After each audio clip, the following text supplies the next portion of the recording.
Okay,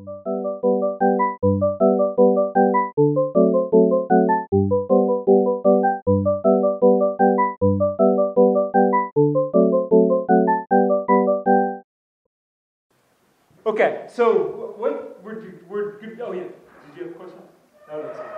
So what we're going to do is we're kind of going back and forth. So what I'm doing is trying to give you sort of a little bit of taste of how the actual mathematics behind a lot of this works, right? So what we looked at yesterday, a lot of what we looked at yesterday. I started yesterday with mostly it wasn't so much results as it was just definitions, what an orthobasis is, and how it's used. Right, and then we kind of abstracted. I gave you a quick overview of how Sparse was used, and then in the last section we started to we had a kind of our first look at why L1 might be an efficient way to pick out a basis, right? So we just basically had this result that L1 couldn't have more than n terms in it. Okay, so then what we did in the last lecture is we sort of had a very in-depth look at a very specific system, and.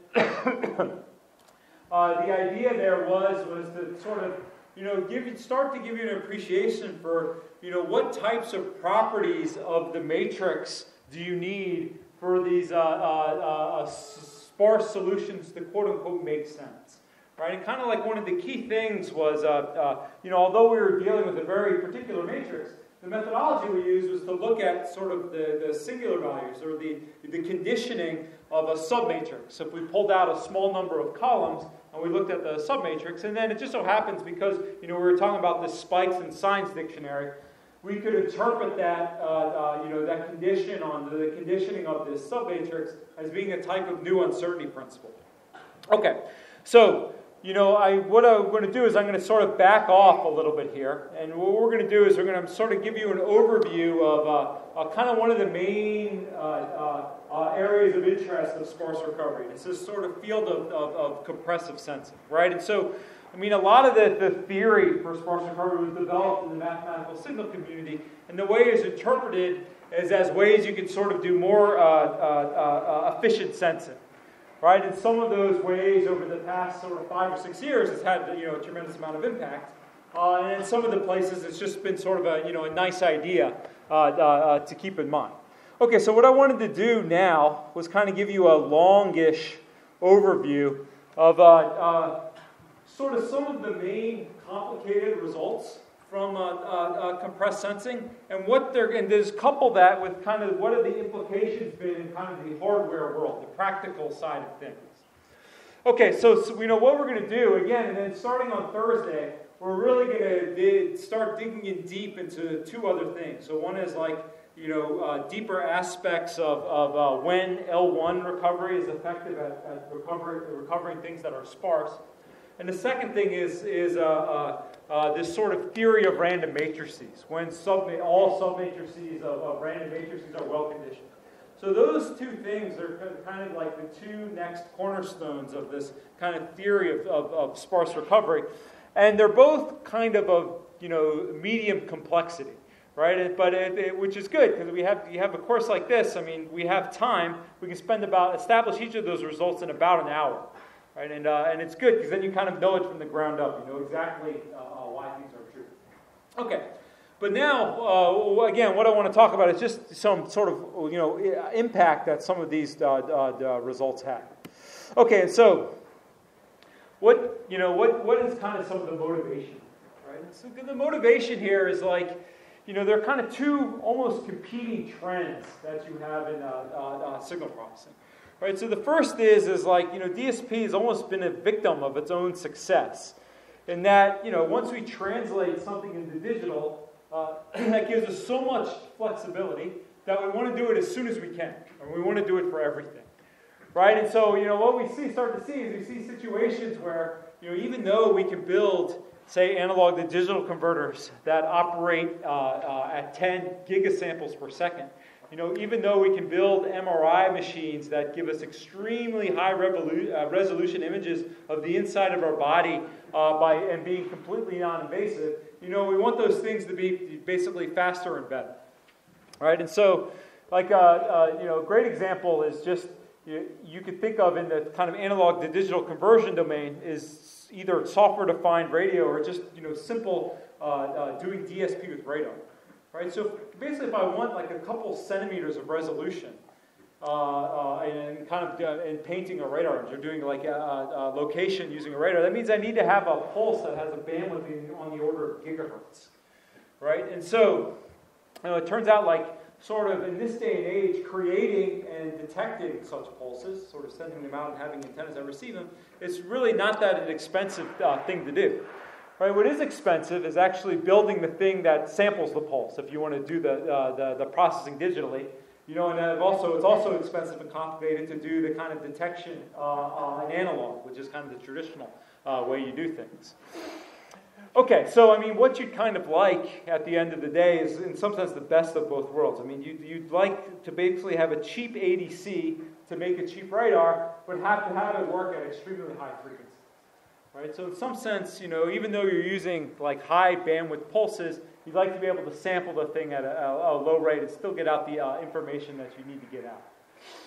Okay.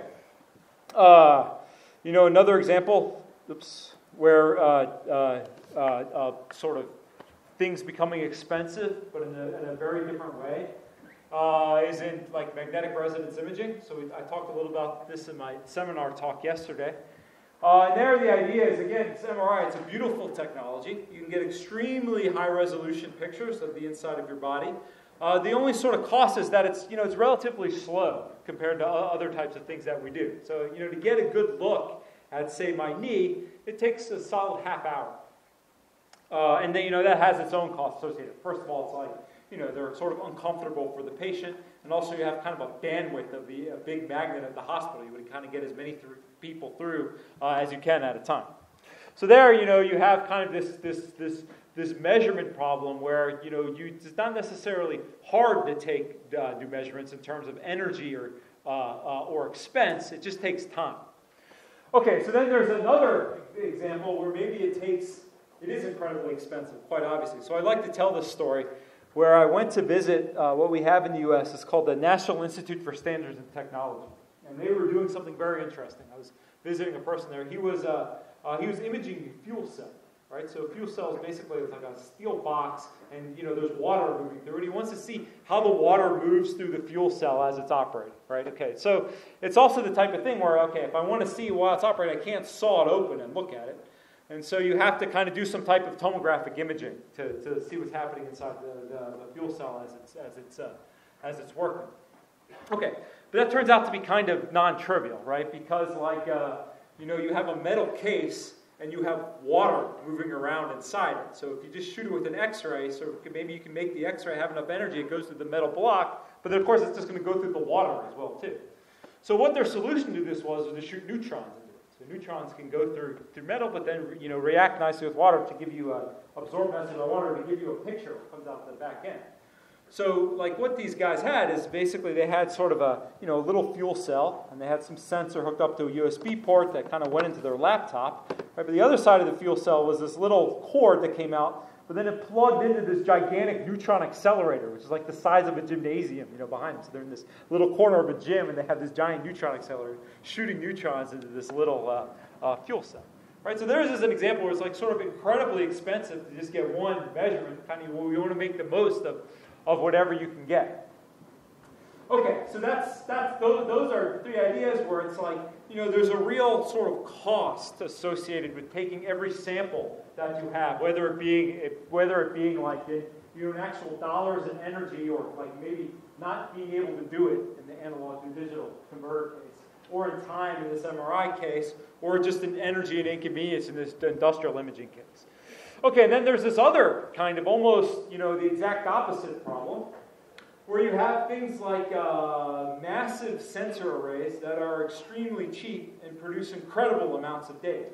Right? So things like, I can buy a 10 megapixel camera, probably the sensor for that costs a couple dollars. Right? It's sort of integrated to every cell phone and camera. It's one of the cheapest consumer devices you could think of. So, what that means, I turn a bunch of cameras on, they can pour out tremendous amounts of data. I can stream video, there are UAV planes that fly with 20 HD cameras, collecting more data than they could ever sort of hope to transmit anywhere. So again, the other kind of way to think is that there are situations where there's just lots of data pouring in, and you kind of don't know what to do with it. You have to sort of think about, what do I really need to keep and what do I really need to throw away? All right, so kind of the idea here is we kind of just, what this idea of compressed sensing, it kind of allows us to rethink like what we mean by taking samples, to kind of try to make sense of what we do with both of these things. Okay, so,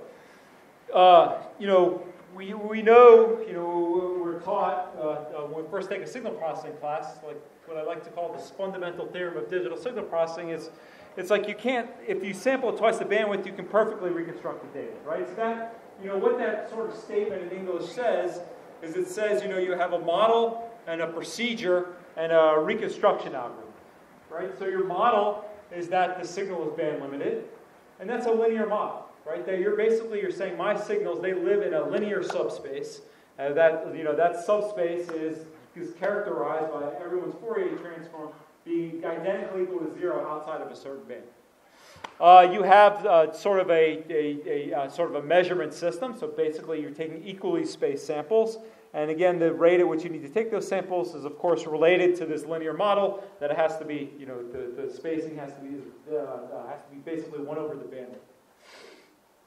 Okay, and then you can perfectly reconstruct the data. Again, we talked, you've seen it before, and we talked a lot about it yesterday. How you reconstruct it is basically through sync interpolation. Again, the reconstruction is completely linear. I take my samples, remap them to this continuous time signal, and I remap them by, again, you can think of it as an orthobasis expansion. I take a discrete weighted sum of shifted sync functions, and that gives me back my signal of interest. Right, so this is all stuff that you can think about from any number of viewpoints.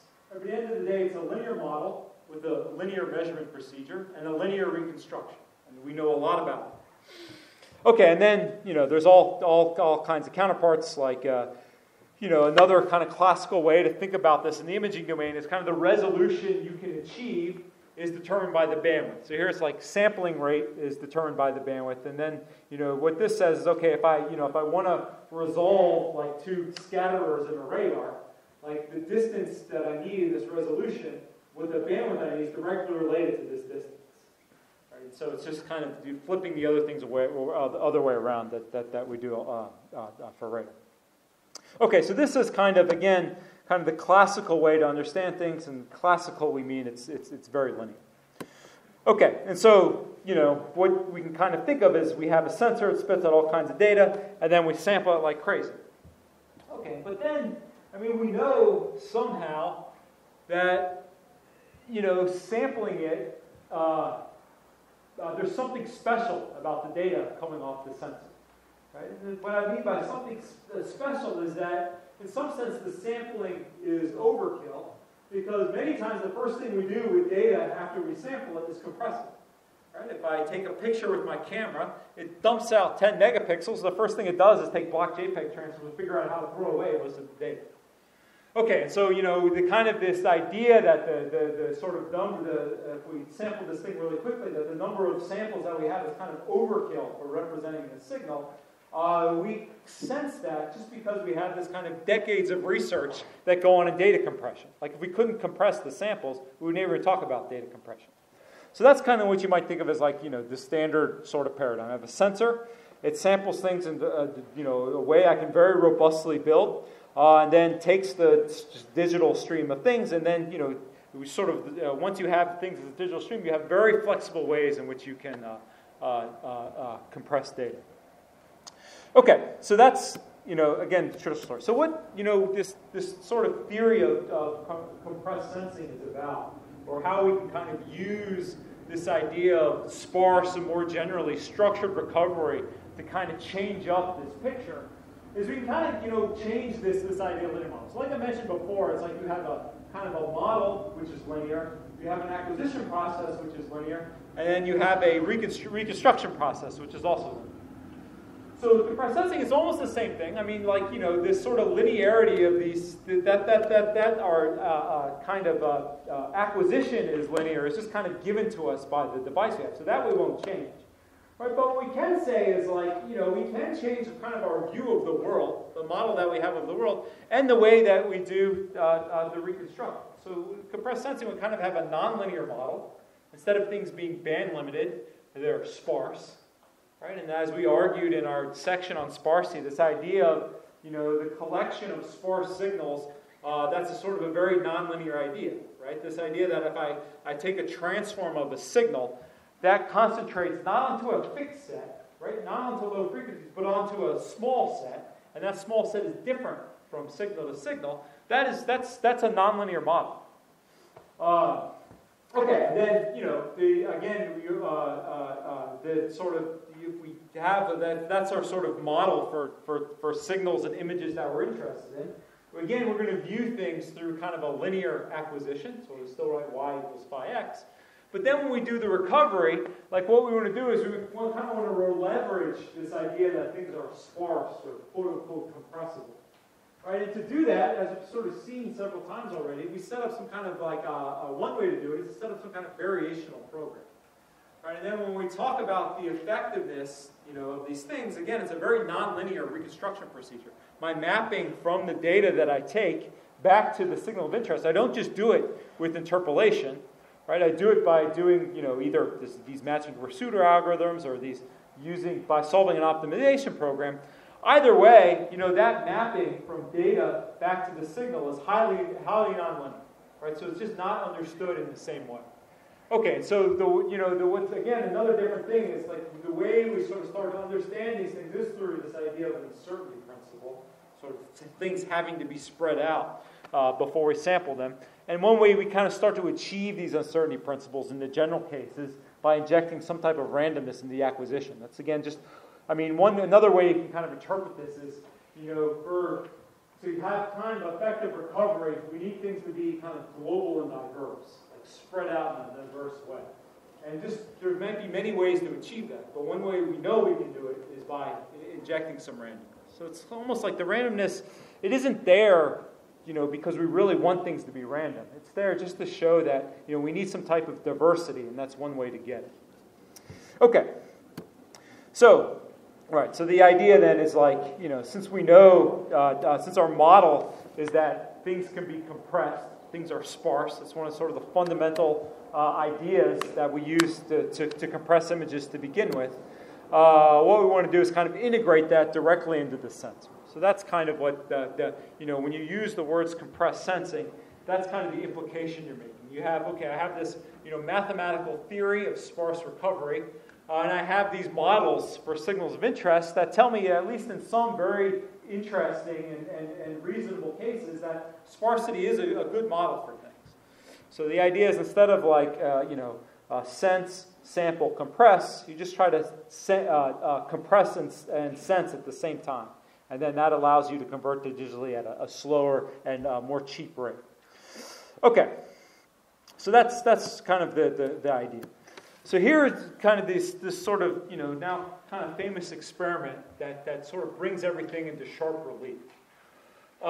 So I apologize if, like, many of you have seen this before, but again, this is sort of a good point that sort of touches on kind of everything that we're interested in. So here's just an example of a highly underdetermined inverse problem, where this fact that you have if you use a nonlinear model and kind of a nonlinear reconstruction technique, you get a new type of sampling theorem, a tremendous gain.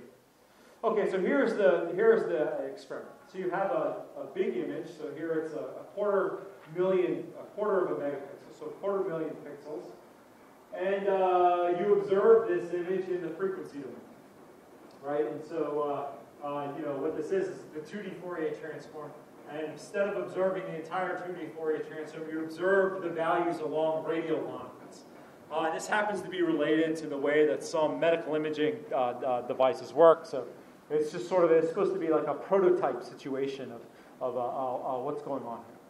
All right, so the idea is that this kind of coverage in the frequency domain is like very spare. So in some sense, if I map a 250,000 pixels to a 250,000 Fourier coefficients, and then what I'm going to do is I'm only going to sense about 4% of them.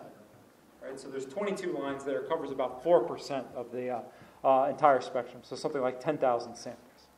Okay, so one very reasonable thing you might do is say, okay, look, from this limited set of samples, I want to get this image back. So the first thing you can do, and what you classically do, is you solve a least squares problem. You say, okay, I didn't observe these, so let me just set them equal to 0. And that's not that's not a terrible idea, because since this mapping from the original pixel space into the frequency domain, since that's an orthogonal transform, in some sense, reconstructing the image by setting all the things you don't observe identically equal to 0, that gives you the minimum energy reconstruction, that's consistent with the measurements that you've made. Right? So it's not a terrible thing. There's a lot of precedent for that. But of course, since you have your samples are so scarce, especially at high frequencies, you really see the effects in the reconstruction, right? So the high frequencies don't cancel each other out properly, so you get all kinds of ringing artifacts, and you can actually see there's angular artifacts too, because again, you're leaving out wide swaths of angles. You don't really get the opportunity to everything to cancel out and make this thing flat again. Okay. So that's kind of what you think of as, sort of as the linear reconstruction. So if you operate in the world of, I have a linear model in pixel space, I have these the Fourier samples, and then I try to do a reconstruction, it looks like this. You can try to, of course, regularize this. So say if I know something about the support, maybe I can build that in as a linear constraint, and then maybe this starts to look a little better. Right, but at the end of the day, what you need is you need sort of the sum of the number of constraints you get and the number of samples back. So if you have 4% samples, you need something like 96% constraints to get back to the guarantee that you get back the original image. It's just sort of how the linear theory works. Okay, so what you can do instead is you can say, this is sort of a very simple model. You can say, okay, look, what's wrong with this reconstruction? How is it different from this picture? Well, the one thing I know about this picture is, if I sort of model things as being, piecewise flat or piecewise smooth, I know that I won't sort of see ripples like this. Right? So one thing you could say is, okay, look, instead of, just setting things equal to 0 and doing inverse Fourier transform, I could take kind of a more explicit approach. I could say, look, I'm going to, again, do the same thing where I search over the space of all, in this case, images whose Fourier coefficients match what I've observed. But instead, what I'm going to do is I'm going to look for the one that has, what's called the quote-unquote smallest total variation. Right? And so really all this is total variation just computes the gradient at each point in the image and then sums up the magnitude of the gradient at every point. Okay, so what you get when you do this, even though you only have 4% of these Fourier samples, you actually get the image back exactly. So you get again, it's a perfect reconstruction. And all you've done here is you've taken, again, just 4% of the samples, and you've used kind of a very simple model to do this. Right? And the idea here, again, falling into this sort of realm of sparsity, is like what you're saying here is, like if I'm sort of looking at this image and I look at the total variation, like since this thing is flat in most places, the gradient is going to be non-zero only at a sort of small subset of these locations. So in some sense, the gradient is quote-unquote sparse. So I can think of this as almost as minimizing the sum of the absolute values of something which is I expect to be sparse, subject to some linear constraints. Okay, so this is a very simple image, right? And and it comes paired with sort of a very simple model, right? But it also gives you sort of exact reconstruction, right? So it's again, it's kind of like just like no signals are perfectly band limited in the real world. Of course, no images are perfectly piecewise flat in the real world, right? But still, the Shannon sampling theorem tells us something, right? It's something we use as a touchstone and all the time when we think about signal processing. Right? So this idea that if I do have something which is piecewise flat, that I can reconstruct it from a small number of Fourier samples, that starts to tell me something about maybe a new type of sampling. Okay, so basically you get perfect reconstruction. This piecewise constant thing really is the true solution to this variational program.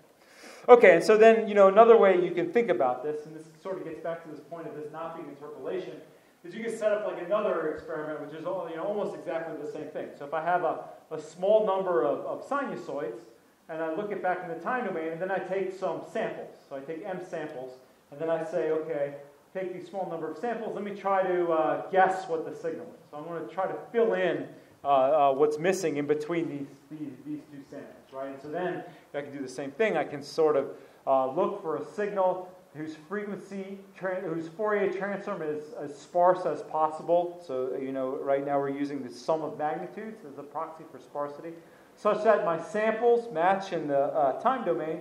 And when, say, I solve this program, say I have 256 points, and maybe I have 15 sinusoids in it, and I take 30 samples, I get the signal back exactly. So again, it's like, I don't have something which is band limited. I have something which is kind of sparse in the frequency domain, but not concentrated on a low-pass set. And I'm not taking samples which are uniform. I'm taking samples which I chose it, in this case, chose these M samples just at random locations, right? And I'm surely not doing sync reconstruction to get the signal back, right? There's no type of interpolation you would do to connect these 2 points that would give you these like 6 squiggles in between them. Right? So it's just an entirely different way of thinking about things than going through the linear theory. It's not like I'm taking these samples right and putting sinks over them to get back what I'm missing. I really am just plugging it into this variational program and then interpreting the result of this program as the result, as the reconstructed signal. Okay, so the fact that we can subsample this in frequency and still somehow this captures all of the information that's here, with respect to this model, and I can sample something which is sparse in frequency and time, and I can reconstruct it exactly using this. These are the types of data you kind of want to codify in mathematics. And so first what you say is, okay, this isn't kind of a sort of special case. You can actually look at, just generically, if I have say a signal of length 1,000, and I take S sinusoids, just place them at random. I take M samples, place them at random. When does the solution to this L1 program match this chosen signal exactly? Well, it turns out it's almost all the time when I have about twice as many samples as I have frequencies that are out, right? So it's a constant times the bandwidth, exactly as we see in the Shannon sampling thing. Okay, so you can actually turn this into like a real sampling theorem, and you do it as follows. You say, okay, look, if I have an unknown vector x naught supported on a set of size s, so just say it's a Fourier transform, so it's signals made of S sinusoids. And then, what I want to say is like, look, I know if I have a set of sinusoids, this thing isn't band limited, I know that, I know about aliasing. So I know if I take a small number of samples that are equally spaced, I know that some of those frequencies will fold back, and there's no way I can distinguish some high frequencies from low frequencies. Right? So in some sense, I know that kind of the basic thing to do, uniform sampling, won't work to be able to recover this. But it turns out that most sampling patterns will work. They just can't be uniform, right? Or there's other ones that don't work too. They can't have what are called arithmetic regressions. And so one way I can just avoid that, or one way I can just argue that most sampling sequences will work, is I just select the sampling sequence at random and then show that it works with high probability. Okay, so that's kind of where this aspect of randomness starts to come in. It's like I know if I were to take if my model were to be, okay, I have signals which are sparse in the frequency domain, so there's a small number of frequency components. They can be anywhere, but I don't know where they are. Like I know if I took the samples here uniformly, I could have high frequency components that fold back and interfere with low frequency. Just more fundamentally, I'd never be able to tell if there was something here or something here. They would look exactly the same through the lens of uniform sampling. But if I sample non-uniformly, I can tell them apart. And that's kind of what the content of this theorem says. It says, okay, look, if you have S sinusoids, and I take M samples, and those samples can be almost anywhere. And what I mean is you select a set of M samples of appropriate sizes uniformly at random.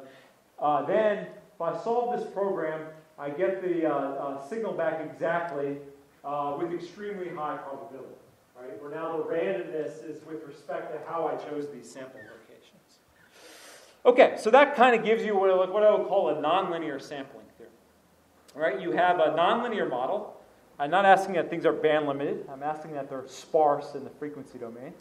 I still have a linear measurement model. I'm still just taking standard samples in time. I've injected some randomness into the measurement process by just choosing the sample locations at random. And then I really have a highly nonlinear reconstruction program. Right? So even though I can recast this as a linear program, as a linear functional with linear constraints, what I mean by nonlinear reconstruction is that if I treat my kind of sample values as the data in and the solution to this program as the data out, like the mapping from this to this, which I get through basically having y come in, and then I solve L1 and have this answer come out, that mapping, as I change this, it's just highly nonlinear to go from one point to the other. You're using it as constraints in an optimization program. Okay, so,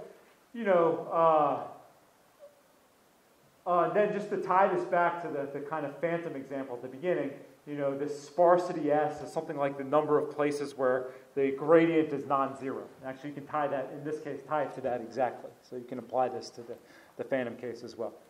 Okay, so that's kind of the first one. So just again, I'll just breeze through this because we've seen this slide already before. We're going to talk about this. You will really come to truly appreciate this by the end of the day on Thursday. But really, like why L1 is a good kind of proxy for sparsity is, when I think about solving an L1 optimization program, I can think of my constraints, so sort of all signals that match the samples that I've taken as lying on a hyperplane. And I can think of solving this L1 program as taking like a little, L1 ball at the origin and blowing it up until it bumps into this hyperplane, right? And so the idea is, this L1 ball, it happens to favor the axes, which is exactly where sparse signals live. So this, it leads with its singular points. And so it's going to tend to bump into this hyperplane where if this hyperplane does cross a sparse axis, meaning there is a sparse solution, that's where this L1 ball is going to hit it. Right? So all these proofs about L1 recovery working for matrix of A's RIP, they're all really just encapsulating this picture into linear algebra. That's really what it just boils down to. Okay, so more generally, again, what we can kind of think of is acquisition process. So here, we had this very particular example of, my model is things were sparse in the frequency domain. I take samples of them in time. Just more generally, you can think I have a kind of a vector which is sparse, just say in some domain. Could be in time, could be in frequency, could be in the wavelet domain. I view it through some type of acquisition system, phi. In the last case, that was just taking samples. In the first case, when we were talking about these acquiring this phantom image, we were sampling things in the Fourier domain. So this acquisition system looked a little different. And then, we get this data y, right? And so really, again, when we talk about solving like nonlinear sampling theory, solving problems like this, really we're talking about solving underdetermined systems with linear equations. Okay, and so what, kind of the main messages here, what we're trying to establish is that if the kind of signals we're interested in are sparse, right, and we'll also see other examples of structure where say these things are low rank, and this is somehow global and diverse, right? And so what I mean by that is like, we'll have a slide about this later on, but if the signal that I'm interested in is sparse and it has a few non-zero components in some domain that I know, every measurement that I take, if I don't know where the things are non-zero, it better touch all of those components, right? Because if I try to sample something which is sparse directly, I'm going to miss where the action is repeatedly. Right, so that's the sort of idea that I need this phi matrix to be spread out, just intuitively. Then, essentially you can solve systems like this. So, we've talked a lot about sparsity, and that's, the sort of, it's a good fixed point for talking about how to model signals with structure. So that's what I mean by sparsity. Okay, so, again, we've seen this wave. Here's the picture we saw yesterday. And so again, what we have, the model for, say, photograph-like images, not a bad one, is that they're sparse in the wavelet domain. And this example we looked at a bunch yesterday. Here's a 4 megapixel image. Here's it reconstructed from 1% of its wavelet coefficients. So again, what I did to create this is I took this picture, I took it into the wavelet domain. I looked to find where the biggest 1% of the coefficients are. So it's 4 million. What is it? That's 40,000. Took the 40,000 biggest wavelet coefficients, set the rest equal to 0, and then did an inverse wavelet transform, and I got this back. Right? And the point is it looks almost the same. So that's what it means to be compressible or sparse, as I can build you up out of a small number of wavelet coefficients. Okay, so the second kind of ingredient is this idea of generalized idea of sampling. And so, again, we sort of just model, instead of taking direct samples, we model things as taking inner products against quote-unquote test functions. Right? And so, again, you can think of each measurement that I get as being the inner product of this signal of interest against a different function that I know. So if I stack up all of these different psi functions, right, what am I doing? I'm sort of stacking them up as rows in a matrix. Right? So if I give you this series of inner products, that's the same as writing y equals phi x naught. So whenever I say linear measurement, that's what I mean. I mean you have something unknown that I correlate against something which I do know. Right? And that gives you back a number, right? And you record that number. And so if I can perform this with a bunch of different test vectors, I can just sort of set this up as a linear problem.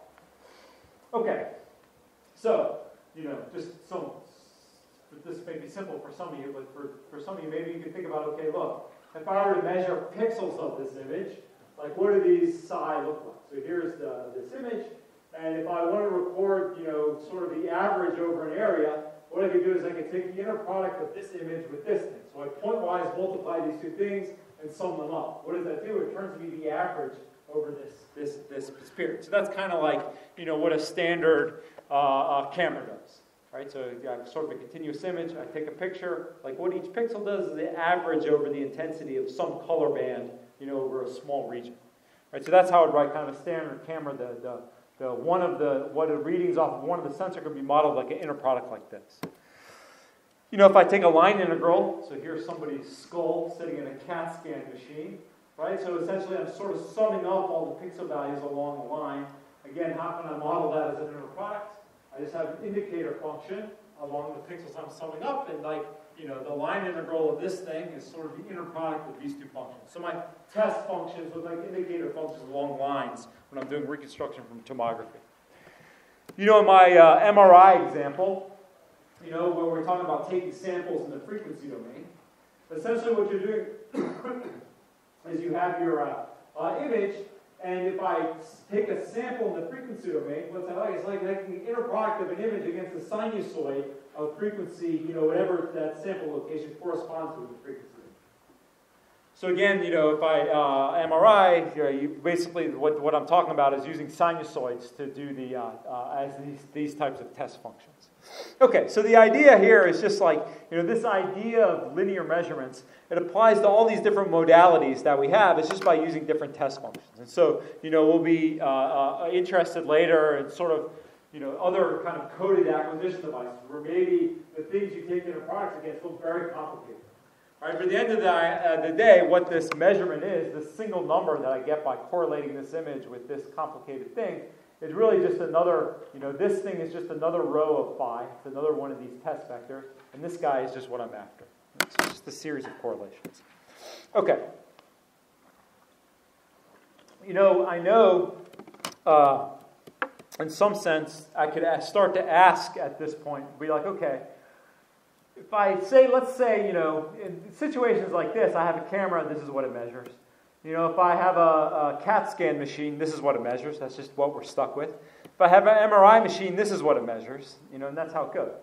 So now I could ask you a question, like if you could build any machine, that to sample a signal or image of interest, what kind of measurements would it take? Right? And one thing, you might be tempted to answer would be like, okay, look, I know that I can sort of take this guy apart and represent it using a small number of DCT basis functions. Right? So one thing I might think about doing is saying, okay, look, if I know that this guy can be represented using like a small number of block DCT, I can just try to measure those DCT things directly and try to build them up out of that. Right? And that would be one way to think about measuring things. Another thing would be like, okay, what about, using wavelets? I know I can build up this image. I already showed you I can build up a very good approximation to this image using 1% of the wavelet coefficients. So what if I take inner products against wavelet functions, try to project onto a subset of the wavelet transform? Will that work? Right, and so those will be the answers you're attempting to give. So I ask you, what would be the best type of measurement you could take? You might say, well, that should be the same as the type of basis that's good for building up an image like this. But that's actually precisely the worst thing you can do. Right, and the reason is as follows. Right, so if we have our model is that we have a singular image of interest that's sparse in some domain.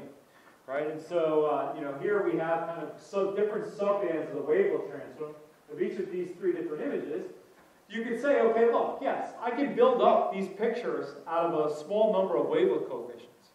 But which wavelets should I sample? Right, the point is you're using different subsets of the wavelet transform for each of them. The subsets that are active in each of these three pictures are very different from one another. So if I try to use a sampling pattern that works for this guy, I learn absolutely nothing here. I just sample 0 all the time for this camera. Right? So the idea is if I'm concentrated in some domain, but I don't know how I'm going to be concentrated, since you're trying to sense the image, of course you don't, and now I try to sample here, well, unless I know where to sample, I just see 0. So I learn nothing. Right? So in fact, unless you know which wavelets are active, and if you do know which wavelets are going to be active, then yes, that's of course what you do. You measure those wavelet coefficients exactly. But if you don't, that's going to kill you, because you're not going to see anything that's going on. Okay, so what we kind of want to do is to say, okay, what would be kind of a good set of things to correlate against? And actually, it turns out to be not being good ways to represent the image. It turns out to be again the exact opposite. So that kind of tells you what really we want is we want the things that we sense with. Since we don't know where things are here, we kind of need to figure that out as we're acquiring the image. So the things we want to take inner products, say, of this picture against are things that are global and diverse, things that touch every pixel in the wavelet domain. Right? And so then when I take this sample, I learn something about all of these locations, and I can figure out which ones are active.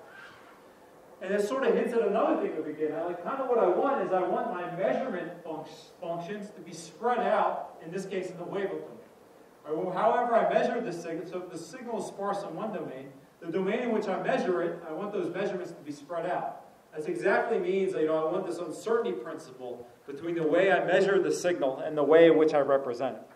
So if your model is that things are sparse, you don't want to measure in that domain. In fact, you want to measure in a sort of a complementary domain where the sparse things become spread out. Okay, so that kind of gets to our kind of global maxim that if we have a sparse vector, meaning that it has a small number of active coefficients, but we don't know which entries are active, the kind of acquisition system we want to push it through, we want it to be, diverse in some sense. So that's what kind of what we want to get at. Okay, so I went through this sort of slide on my talk yesterday. So I apologize if you were there and you've seen it already. But it's worth just pausing for a second just to talk about, okay, when can we just invert a matrix in general?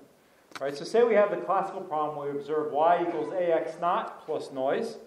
And say this A is a tall and skinny matrix. So I have more observations than unknown.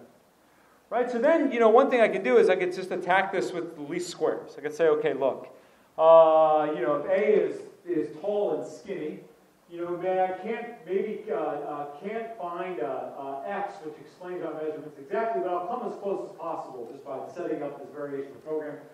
This program happens to have a closed form solution, and that closed form solution is just given by the pseudo-inverse. And then you can say, okay, if this is what I'm going to treat as my estimate x hat, when is this sort of reconstruction stable? So that's asking, when is this x hat, how close is this to x naught? When is that sort of energy within the energy, same as the energy of the noise? Okay. And there's kind of a very standard way to answer this question. It has everything to do with the conditioning of A transpose A. Right? And so, what you can say is that if the singular values of A are all approximately the same, which, one way you can say that is by, A approximately preserves the energy in any x, then this is going to be true. Another way you can say that is if A keeps x1 and x2 identifiable, right? So basically if I look at the difference between x1 and x2, and then I look at the difference between ax1 and ax2, and just look at the two norms of those two things should be about the same. So signals that are far apart should stay far apart as they're pushed through A. Right, in this condition, like again, if I just assume that the columns of A have unit norm, this condition is true when the singular values of A are all about equal to 1. Right, so it's basically, that means A transpose A is very well conditioned. Okay. And this is exactly the same. So it's sort of like clustered singular values. So if I look at the spectrum of A, so the eigenvalues of A transpose A or the singular values of A, they should all be close to 1 in some sense. So all three of these things are saying the same thing. Stable reconstruction is the same as ATA being well conditioned, which is the same as if I look at A and apply it to any x, it should be within the norm of x times 1 plus or minus delta. So if A is an approximate isometry, it means it embeds things, preserves distances, which means it won't blow up the noise in your face when you solve this least squares problem. Okay, so now in the case where you have an underdetermined n by n system, so I observe y equals phi x naught plus noise, and then I can ask, when can I solve this, say under the supposition that x naught is sparse. So the answer turns out, again, to be exactly the same. And this is something, which again, we won't prove right now, but it's like the first thing we'll take care of on Thursday, is to say that if I have a matrix which keeps, say, two S-sparse signals distinct from one another, then I can do this recovery. And kind of like, that you might be able to is almost sort of immediately apparent. So again, what is this saying? So it's saying like, look, what I'm going to ask for my matrix is not that it keeps every signal, every two different vectors separated from each other. We know that can't be true, right? Because we know if phi is undetermined, we know it has to have a null space. But instead, what I ask is the weaker condition, right? That instead of keeping every signal separated from one another, I keep just sparse signals separated from one another. So I can write that in almost exactly the same way as this, right? But now it's just the restriction that these x1 and x2 are S-sparse. Okay, and saying this is exactly the same as saying, if I look at any 2s sparse x, that it preserves its energy. Right? So this is sort of the form in which we usually see this quote-unquote restricted isometry property. Okay, and so, we can see that in some sense, what this means is it means that, look, if I have two different S-sparse vectors, they're going to give me a different set of measurements. Because if they gave me the same set of measurements, that would mean that phi x1 was equal to phi x2, which would mean this would be equal to 0. Right? So there's no way that this upper bound could hold. Right? So immediately what this condition tells you is that all S-sparse x1 and x2 are identifiable through phi. So in some sense, what this is saying is, when using the language we used in the first segment today, was that phi sort of obeys an uncertainty principle for vectors of size 2x. Okay. So again, it's sort of almost extremely easy to turn this statement into saying, okay, look, if I measure S-sparse vector, and I know that for my matrix phi keeps all S-sparse vectors separate from one another, I can say that if, x naught really is S-sparse, and phi preserves the energy of all two S-sparse vectors, then it really will be the solution to this optimization program. Right? I know that there's no sparser way I can represent y as a superposition of the columns of x than by using the values in x naught. Right? Then you can sort of get at this through the exact same reasoning we use for the spikes and sine dictionary. You say, okay, here I have an S-sparse x, and I have phi x equal to y. Is there another S-sparse, z that also explains these measurements y? And the answer is no. Because if there was, I could look at the difference between x and z. That would be a 2s sparse vector, and that would have to be in the null space of phi. But that's expressly what this condition is forbidding. It says phi can't have anything that's 2s sparse that's also in its null space. So again, it's this interplay between looking at what this kind of conditions this puts on the null space of phi, and the fact that if I try to look at kind of descent vectors for this optimization program that have a certain structure, they have to be 2s sparse.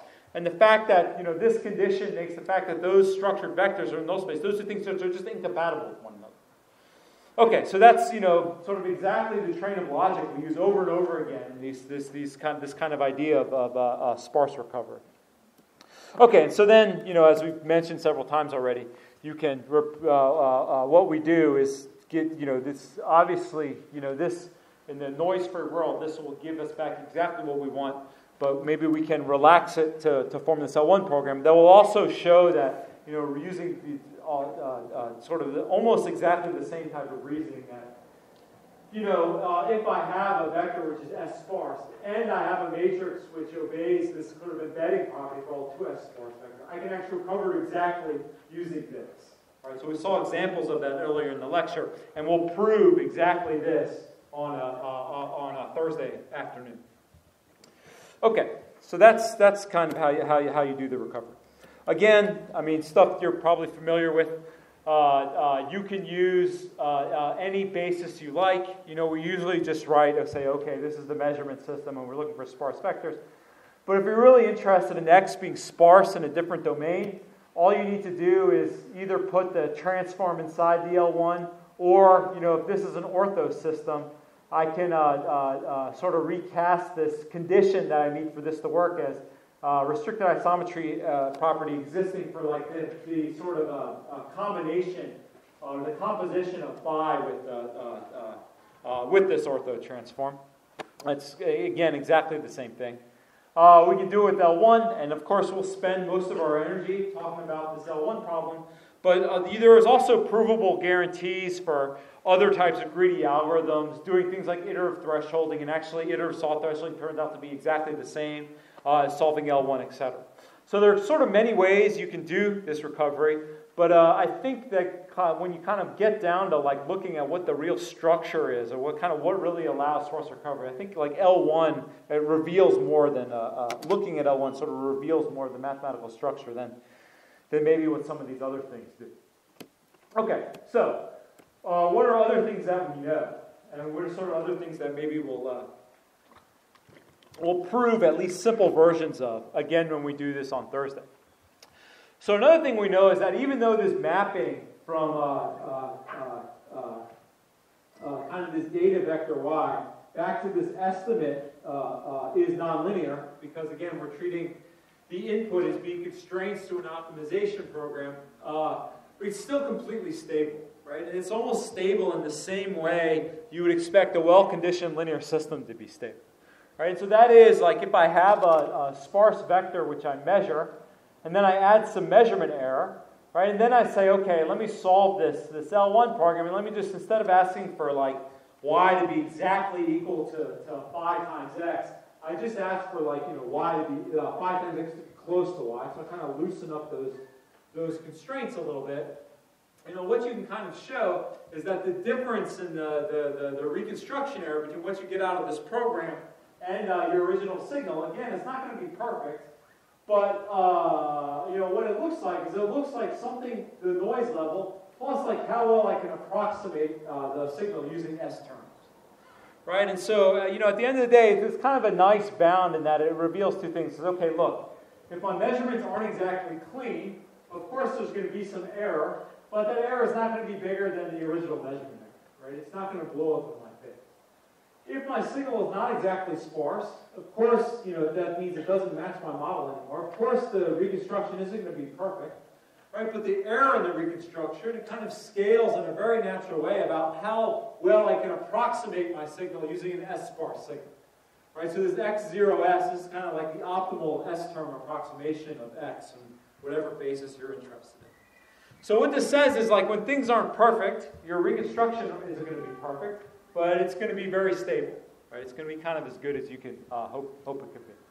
Okay, so this is, we'll prove almost a simpler version of this result on Thursday. And again, it's all sort of flows from these very simple, like, geometrical ideas.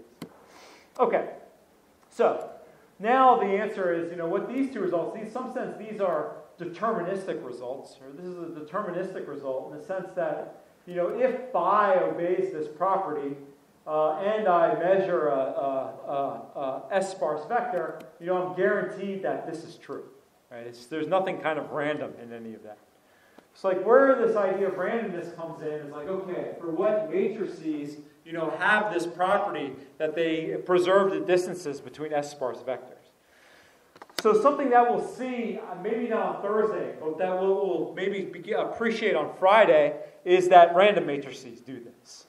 Right? And so what we'll prove from the beginning is that if I have a n by n random matrix, it will embed, it'll keep separated this entire space of S-sparse vectors when m is when the sort of the number of rows in the matrix is on the order of s. Right? So that random matrix obeys restricted isometry properties. It's it's an argument which has a lot of steps, but all the steps are very small. Like it doesn't really take anything beyond like a very basic understanding of probability to build up this fact that random matrices are restricted isometries, or sort of keep sparse signals separated from one another. And kind of the outline of the argument is as follows. It's like, okay, look, what I kind of want to show is that for any 2s sparse vector x, when I look at the energy in phi x, it's about the same as the energy in x, right? And so one way you can think about that is, each measurement here, if this is a random matrix, each measurement's like a normal random variable that has mean 0 and variance like the norm of x squared over m.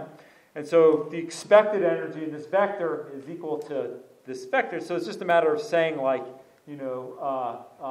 this is concentrated with the appropriate probability such that it holds for all 2s sparse vectors.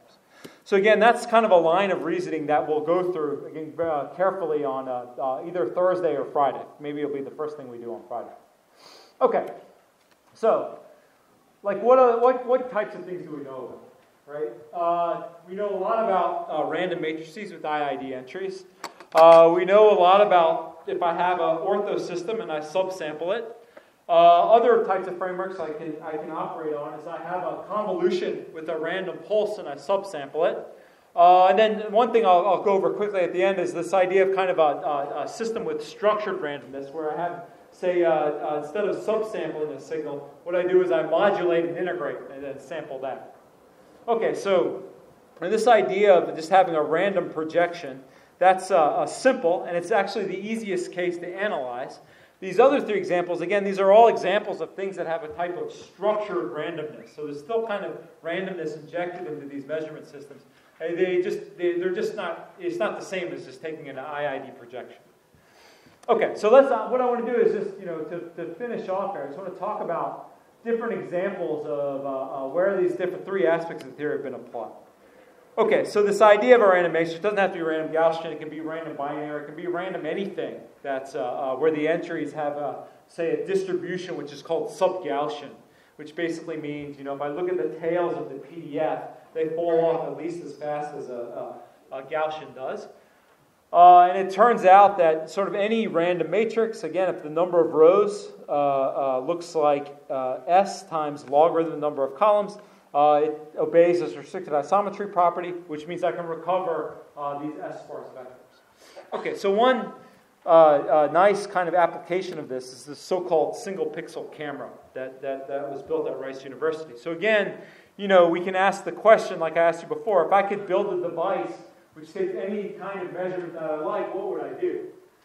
This doesn't quite do that. This could take any type of binary measurement that you like. And so, how this kind of works is I have an image. It gets focused, instead of getting focused on a pixel array, it gets focused on a mirror array. I can program these mirrors either to point towards a lens or to point away.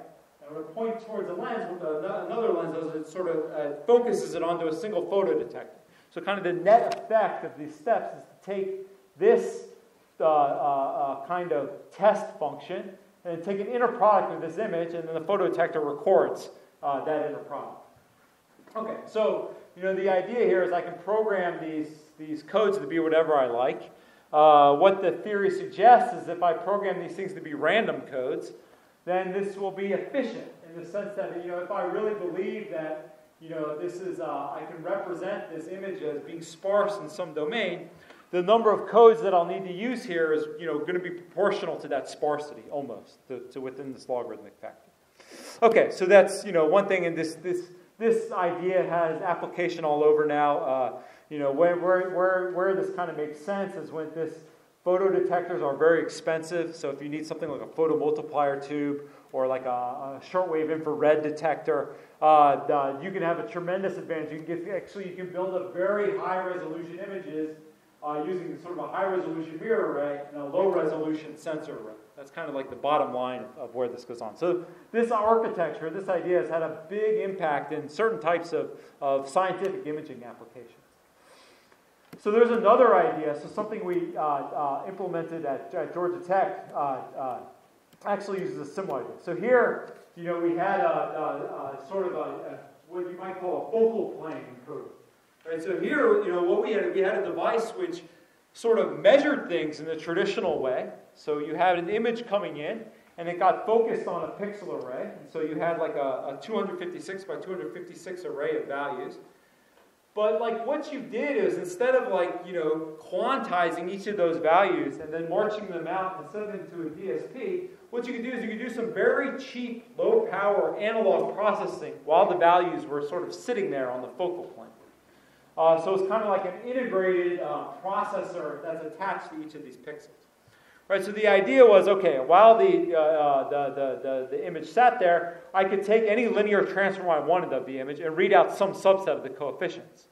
So one thing you could do is, while the image sat here, is you could take some DCT coefficients and read those off. And so then the idea is, the number of things I actually have to march off through the pixel array is smaller, saving me time. And it's also smaller because I don't have to, have this whole chain that goes through the ABC. I don't have to quantize every single pixel. I can just quantize a subset of the transform coefficients. Okay, so we have this quote-unquote analog imager. You can program it with any type of things you want. So the question is, what should you use?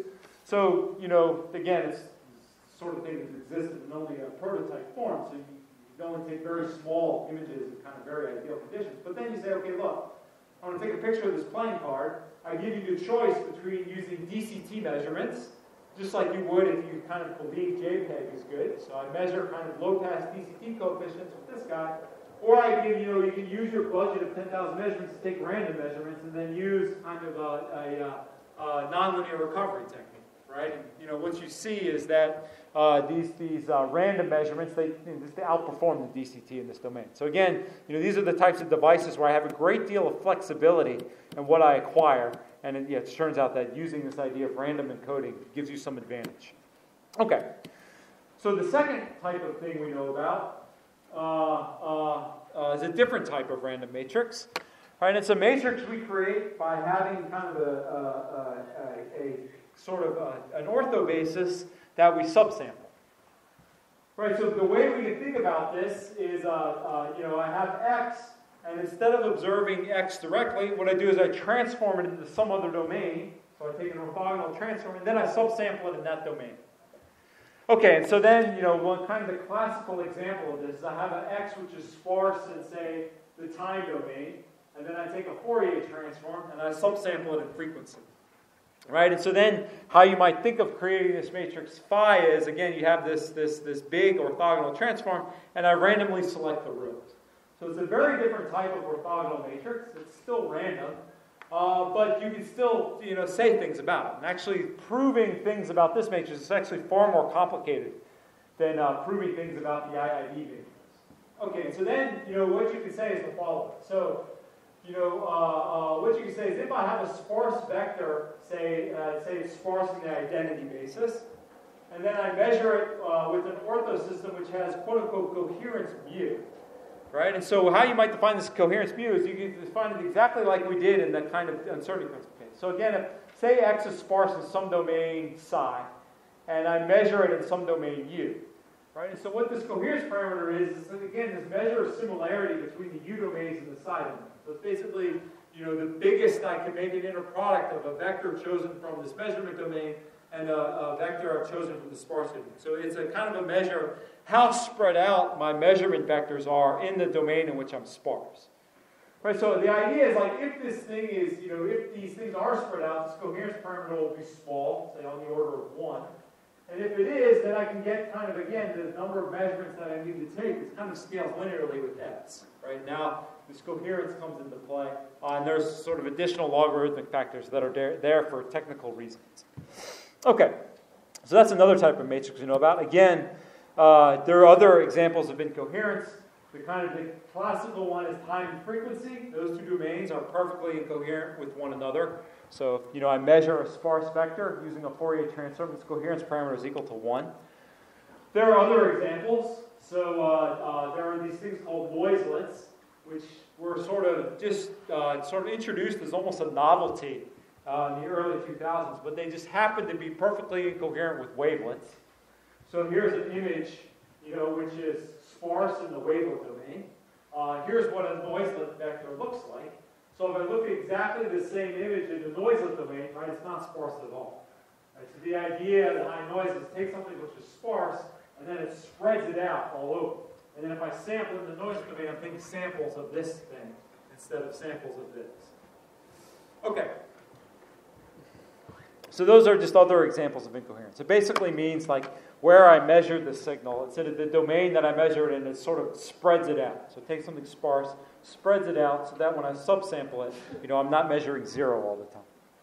Okay. Again, application in MRI. This has application in things like ground-penetrating radar, immediate application, where really what you are doing are measuring Fourier coefficients. So the questions are, which Fourier coefficients should I measure? The answer is it doesn't matter too much as long as you get a diversity of them. You get some at high frequencies, some at low frequencies, and don't spread them out uniformly. That's kind of the gist of it is. Okay, so, what this slide is here for, all I'm, trying to get across in this slide is like the analysis of, when this matrix phi obeys this restricted isometry property, it's much, much different than it is in the random case, right? So what we do is instead of, basically, I won't get into it. Basically what you have to do is it comes down to kind of ties to basically empirical processing. So what you do is say, okay, this matrix phi is going to be random. And so what I do is I look at the difference between the energy of my vector x and the energy of my vector phi x. And since phi is random, I can treat that as a random process. So what I want to do is I want to get a bound on the supremum of this random process. And there is a whole sort of section of probability theory that's sort of devoted to giving you bounds like this. So it's really a far different way of thinking about things than in the IID random case. Okay. Another sort of modality that we're interested in is this idea of random convolution. So there I have a pulse goes out, it gets convolved with something, say that's something which is sparse, and then gets returned to me, and then I subsample that.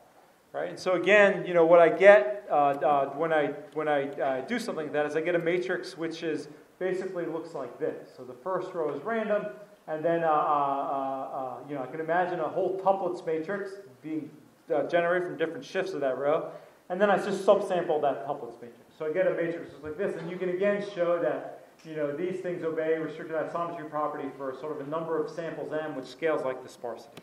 So this thing, it comes up in like synthetic aperture radar, where basically what I'm doing, I send out a pulse and it sort of gets, what I do is it sort of convolves with a line integral of the reflectivity profile. So if I basically can get a sparse model for that reflectivity profile, it tells me like the rate at which I have to sample things really only has to scale with the kind of complexity of that profile. It comes up in like coded aperture imaging, another place where it's used by. So if you have to sense this image of the smiley face, one thing you can do is instead of using the lens, you can say put it through a pinhole, right? So then you have kind of this classic trade-off between the size of this hole and the resolution you get out. So the smaller you can make the hole, the sharper image you get, but the less light gets through. So what you'd like to do is you'd like to let through a lot of light, but you'd like to keep the sharpness of the image. Right? So one way you get around that is saying, okay, look, really what am I doing? what appears here is really the convolution of whatever this is with whatever the original image is. So if I have 5 little holes, what I really see is 5 overlapping copies of the image. So if I want to let through a lot of light, what I do is I just make through a lot of little holes, right? So what that does, it basically takes this image and convolves it with this, and then this is what I can sense. Right? So in some sense, what it says is like, look, if I want to take, say, a low-resolution measurement of a high-resolution image, what I can do is encode it by putting it through a coded aperture, and now I can sort of subsample this result, either by taking big pixels that kill a lot of noise, or by just sampling this at a small number of locations. So the idea of random convolution comes up all the time in imaging as well. I'll skip some of this just because we're getting late here. Another kind of area where this comes up is in, say, seismic imaging. So here you could think of the following problem like this. So let's say I have what I want to do. Let me see if I have a better picture than this. Okay, so what I want to do is, in some sense, I'll come up with a test for how good a model of the Earth this is. Right? So what you do is when you go out in the field, you have a bunch of trucks collect a bunch of samples. So you have a truck goes out, it sort of sets off an explosion, right? And what happens is you have an acoustic wave which travels to the Earth, it reflects a bunch of times, and then goes incident on some geophone. Right? So what you see at the end of the day is you see kind of, this pulse that goes out, it gets convolved with some reflectivity profile, which is closely related to the structure of the Earth, along the path here between the explosion and the geophone. Right, so the idea is if I do this at a number of different locations and I do have a lot of geophones, I get basically estimates of a lot of different of these channels. And from the estimates of all those different channels, I can sort of back out a coherent picture of what the Earth looks like. Okay, so what you have, one of the main problems that you have when you do this geophysical exploration is you have this problem of forward modeling. Right, so what I'd like to do is I'd like to come up with some physical model I have of the Earth that explains the measurements that I took in the field.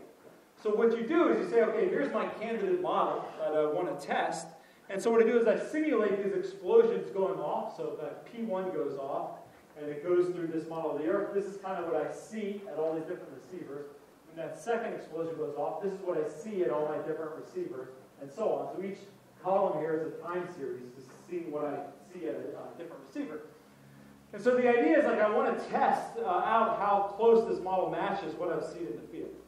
Right? And so the problem with this is that doing these experiments can be very expensive. Right? So I basically have to do a gigantic wave solve to figure out how good this model is of the Earth. Okay, so one thing you can do to actually speed up this process is say, okay, look, I know no matter what this model is, kind of the mapping from here to here is going to be some type of convolution. So what I can do is I can sort of replace each of these pulses. I can evolve each of these with itself a random pulse. Right? So instead of testing each of the pulses individually, I can actually set off random sources simultaneously. Right? Then what do I measure? I don't see each of these things, but rather what I see is some random linear combination of these four things all put together. So it's kind of like by setting off all these things, what I'm doing is I'm taking each of these, convolving them with a random pulse, and then adding them together. And that gives me my kind of encoded measurements. So what the point of that is you're not trying to save at any time of acquisition time, but what you're trying to save here is a kind of a simulation time. Okay, so what you could say then is, okay, look, can I go from this encoding, which I can measure very quickly, back out what these original impulse responses were? And so what you're kind of asking, if I have an underdetermined linear inverse problem, which looks like this. So here are the different channels that I stack on top of one another. And the matrix that I have is kind of this concatenation of, random tuplets matrices. So each sort of first column of each of these matrices is this random pulse that I packed in.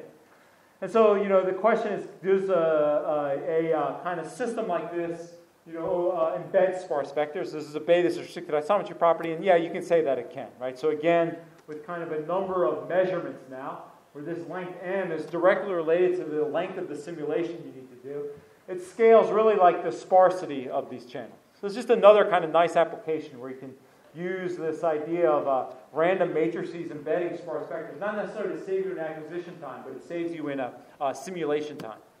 Okay, and here are some examples, like if you try to get an estimate of this, and you can basically say 16, you can even get 30x compression, and it looks pretty good. So I mean, now 30x compression, that's something real. That's like a 30x speed up on a computer. Okay, I'll just go on for a little more here. So you can sort of extend these, the same idea you could think of in terms of MIMO channel estimation. So again, all we're doing, we had a bunch of transmitters and we had a bunch of receivers. There's some channel that maps these different, the response between one of these transmitters and one of these receivers. If I believe that each of the responses are linear and time invariant, maybe to do channel equalization, what I want to do is measure this response. So again, I can equalize it. Kind of the standard way you might do that equalization is to send out, keep all the transmitters silent except for one, and that sends out a sort of a long sequence. We measure the response to each of the receivers, and then if that, that sequence is known, then I can do just a linear deconvolution to figure out what was the channel between this one transmitter and all these different receivers. So again, I could cycle through these different transmitters and get an estimate of all these channels. So like another thing what this result is saying, it's almost exactly the same thing, is like you could activate all of these transmitters simultaneously with kind of known random codes.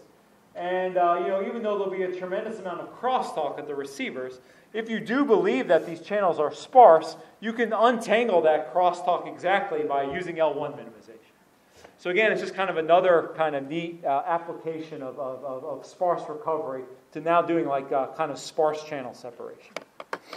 Okay, another kind of application of the same idea is if I have I want to sense an image over a wide area, but keep the same resolution. One thing you can do is I can pass each of these images through a different coded aperture and then just add them together. Right? So basically what I see on the sensing array is this piece of the image convolved with that guy, this piece of the image convolved with that guy, this piece of the image convolved with that guy, and this piece of the image convolved with that guy, and then I add them all together to get that. Right? And so then the idea is from this kind of combined measurement, when can I back out each of these pieces of the image? And so this is, again, it sets up to be exactly the same multi-tuplet system. And, if you believe that these images are sparse, then you can do it. Okay. I think since I've been talking here for an hour and 20 minutes, maybe I'll just mention this very quickly. There's another thing you can do other than subsampling. Basically, you can modulate and integrate and dump, and that gives you exactly the same set of results as we see in this the random subsampling case, where you have this coherence parameter, and sort of the rate at which you take the samples has to be the sparsity times this logarithmic factor. And this has had we used an architecture like this to build a kind of a next generation sort of radar receiver. Right? And so we use this idea where we take a radar signal in, we separate it into different channels, point-wise multiply that signal by different random codes, integrate, and then sample at a low rate. And then we can do things like, sort of pulse descriptor word extractions for Doppler pulses. So basically, we can figure out the time of arrival of a pulse and what its center frequency was from these compressed samples, just as easily, just as well as we could do it from the Nyquist samples. Okay, so that's the goal there. So, at the end of the day, like, what's the kind of the main message? It's, from the mathematical standpoint, it's that you can recover sort of an S-sparse signal in Rn from something which looks like S log n measurements. Right? And the idea was we know about a lot of different situations or a lot of different ways we can build up this matrix so that it has this mathematical property, this sparse embedding property. But like kind of each of those different things that has kind of a physical interpretation, right? And so we can, that we can tie it to things like convolution or random sampling in a different domain that has direct ties to doing things like MRI imaging or sparse channel separation or doing like pulse detection or radar, right? So that's we really have like a sort of a confluence of doing mathematical theory tied together with application. Okay, so that's where I'll stop for today. And then on Thursday, what we'll do is we'll really start to look more at why L1 recovers sparse signals. So we're going to look at that from a very careful mathematical perspective. And I think you'll be very surprised in what you can learn in just a couple hours about how that works. Okay, so I will see you guys then on Thursday.